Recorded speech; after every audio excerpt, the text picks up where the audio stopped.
Welcome. Today, we're going to break down India's new Digital Personal Data Protection Act, or DPDP.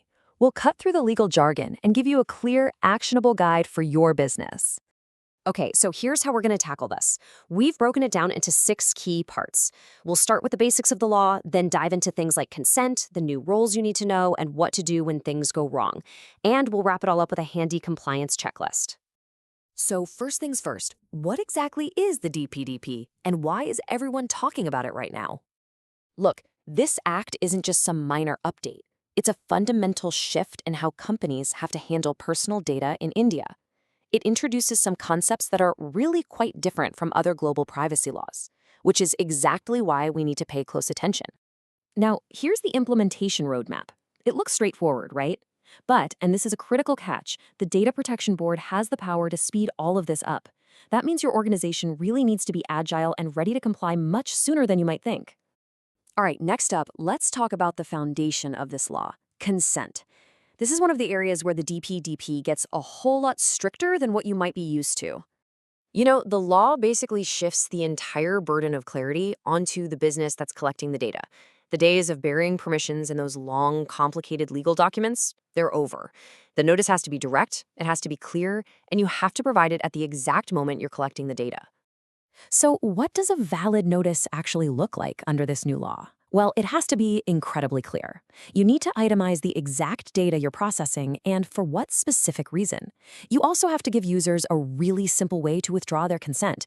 And, maybe most importantly, this notice has to be a standalone document. You can't just hide it in your general terms of use anymore. The DPDP introduces some brand new terminology and roles that are absolutely crucial for you to understand if you want to be compliant. So let's break down who's who. At its very core, this law is all about protecting the data principle. That's your customer, your user. Every single rule we talk about today ultimately comes back to empowering them. Now, if your company is the one deciding why and how personal data gets processed, then congratulations, you are a data fiduciary. This role comes with some serious responsibilities, and it makes you the primary party accountable under the DPDP. And here's a really novel concept in India's law: the consent manager. Think of it like a central dashboard for individuals. It's a single place a user can go to see and control who has access to their data across a bunch of different platforms. And just to underscore how important these consent managers are, they can't just be any third-party service. Nope. They have to be incorporated in India and have a minimum net worth of 2 crore rupees.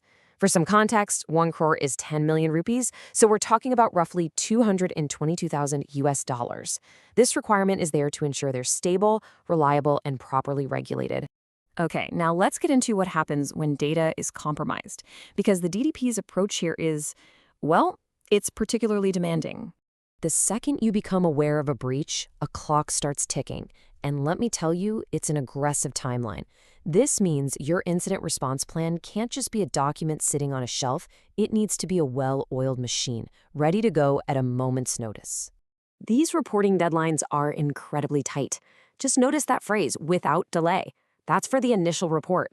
It means you have to notify the Data Protection Board and the affected individuals immediately, way before that 72-hour deadline for your more detailed report. Now, this is a huge distinction from rules in other places, like the EU. There is no harm threshold. It doesn't matter if you think the breach is minor or poses no real risk. If personal data is compromised, you must report it, period.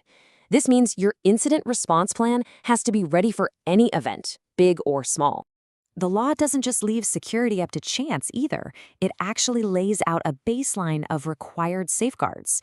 And these aren't just suggestions. You have to be able to prove you're actively taking these steps. Things like encrypting data, tightly controlling who has access, and keeping detailed logs to prevent and detect any funny business. All right, let's cover a couple of specific scenarios that need some special attention. Data related to children and the rules for moving data across borders. So, 2 areas need a very close watch. First, for anyone under 18, you need verifiable parental consent. That means having a really robust system for checking age and identity. Second, while data transfers are pretty open right now, the government can blacklist a country at any time, so you have to constantly monitor for any new restrictions. So, after all that, what does this actually mean for you? let's boil this entire explainer down into your immediate action items. This checklist is your starting point. Honestly, the most urgent items are probably updating your privacy notices and your consent framework. And you definitely need to stress test your incident response plan for those super tight new deadlines. These are the tangible steps you need to take, like right now, to get aligned with the DPDP. And that really brings us to the final question, doesn't it? The DDPD is here and that compliance clock is ticking. Preparation and agility are going to be your greatest assets in navigating this new landscape, especially since those timelines can change at a moment's notice.